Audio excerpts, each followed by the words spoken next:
Well, boys, it's another day. I've been working away on a few things. I got my little package from Pure Diesel Power. So I got my block heater in. I got the rest of the stuff from my oil cooler. I've got to run a thread chaser down this hole.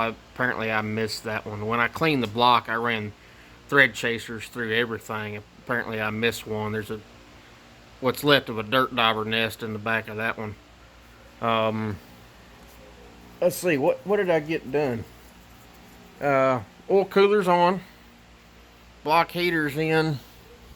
I did stab the front cover.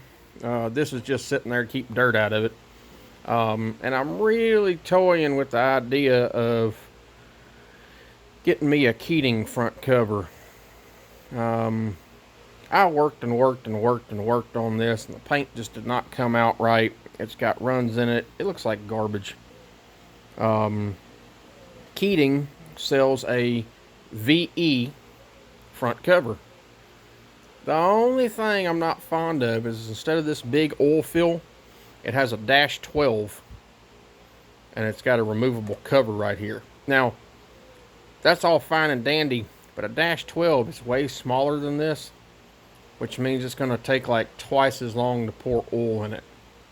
Now, some people say that ain't a big deal. It's not really.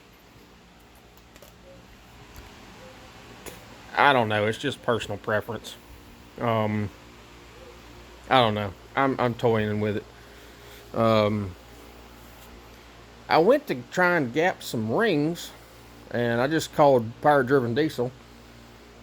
The ring set that I have are Interstate McBee's. They're 20 overs, and they're a standard set of rings. When I went to put them in the bores to check my gaps, they have no gaps. Like I can't get it in the bore. So I called them to verify that the part number I had was what I needed. They were 20 over rings. And he said, usually out of the box, you have to gap them. He said, I've never heard of a set that tight. He goes, but usually you put them in there and they got like 4 thousandths. They have just enough gap you can get them in the bore. So, anyway, I'm going to have to gap rings. But, they're the correct rings. I went out to the property today and cut and cut and cut and cut some more. The lawnmower's doing awesome. Dadgum, I don't know how much fuel it holds, but I stopped at the gas station, filled the lawnmower up, and a 5-gallon jug. The lawnmower has about a quarter tank in it, and my 5-gallon jug's empty.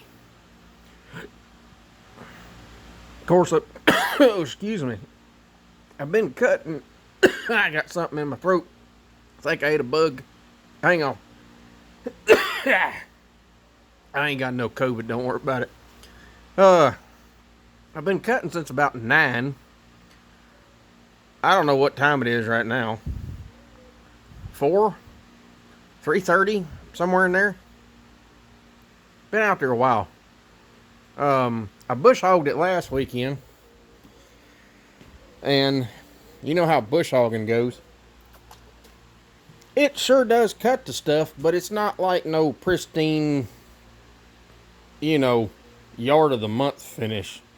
What I'm trying to do is get the property to where I can manage it with the mower, because I have no way to pull the tractor. My buddy come in town, pulled the tractor out there for me. So I think I've got it to a place where I can go out there once a week,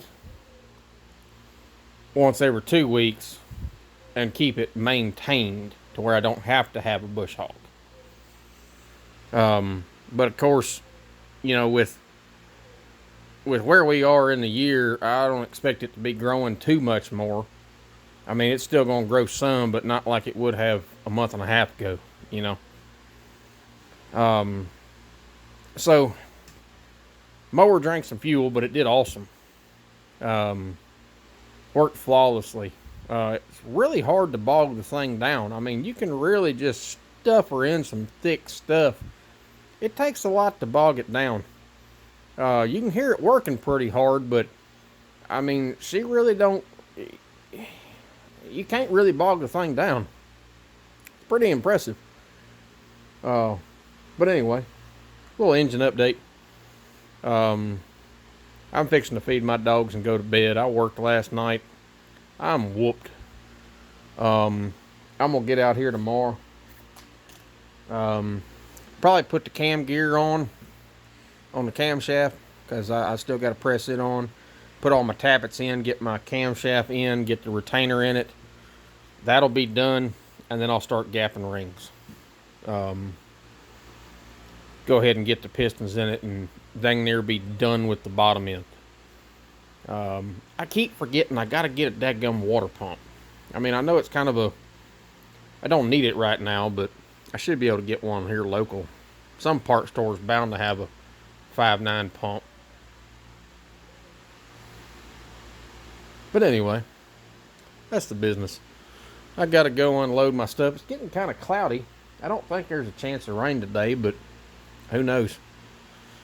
I got to go unload all the stuff out of the bed of my truck and all that mess. Man, I can't wait to get some pistons in there. And dadgum, if anybody who lives near Memphis, in Memphis, around Memphis, outside of Memphis, you know the kind of humidity we got around here. All of my parts are flash rusting, and there's nothing I can do about it. I've sprayed my connecting rods and stuff down with WD, and they're still flash rusting. Every day I come out here and I'll wipe down the block with a paper towel and some ATF to try and keep it from flash rusting. And I've still got a little flash rust right there. Kind of pissing. I mean, you see it? Right there. Flash rust. Dadgum. Can't keep the crap off of it. Anyway, it's a never-ending battle. If I had a climate-controlled shop, it sure would help. And on that note, I've been looking at mini splits. For those of you that don't know what a mini split is, you need to go look it up. It is the coolest thing you've ever seen. I just learned about them from a buddy of mine at work. He got one for his shop. They're simple to install. They're affordable. Not only are they air conditioned, but they are also a heat pump, so they're a source of heat. And you don't have to cut a hole or have a window to put it in. Y'all need to go look up a mini split. Apparently they're big over in China and Europe and other places because, I don't think a lot of people... Well, let me back up. Dang near everybody in America has a house with more than one room. Well, in other countries, a lot of people live in one-room houses. Small houses, apartments, duplexes, stuff like that. So this mini split, it's an outside unit, a line set, and a wall unit. And I know you've seen them before, you just ain't never you didn't know what it was. So you set the outside unit on the wall, you drill a 2-inch hole, run your line set in, and then you mount the inside unit on the wall. So all you have is a hole for your line set to come in. My buddy hooked his up, and he said he put it in it's like a car and a half garage. And it's about the size of what I got here, but he has no insulation. I've never measured what I got, but I don't know, 15 by 25, 20 by 30. He says if he's got a little, his extended cab 4-wheel drive Chevy will not fit. His Chevy Cobalt barely fits. Well, I got a bunch of junk in here. My Dodge barely fits. So I do have some insulation. I ain't got none on the roof because somebody pulled it down before I got the place. But behind all the pegboard on the wall is insulation. Except for where the mice and the birds got it. So it does have insulation in some places. He has a 1-ton unit on his garage with no insulation, and he said it keeps it a frosty 65 degrees. I don't need it that cold. I mean, that'd be sweet. But if I could just keep the humidity down and keep it like 70 in here instead of like 95, I'd be tickled to death. And as far as the heat pump goes, I usually run that space heater up there, which is probably 40 years old.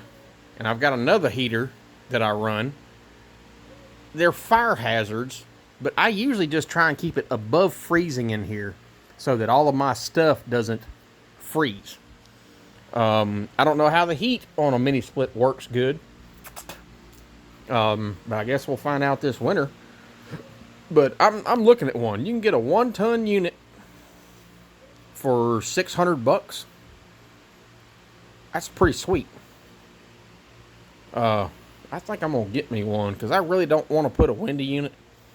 That poor old window's a piece of junk. Plus, that window faces kind of western, which is where all of the weather we get comes from. It usually comes from the Mississippi River and heads east, so it comes from the west.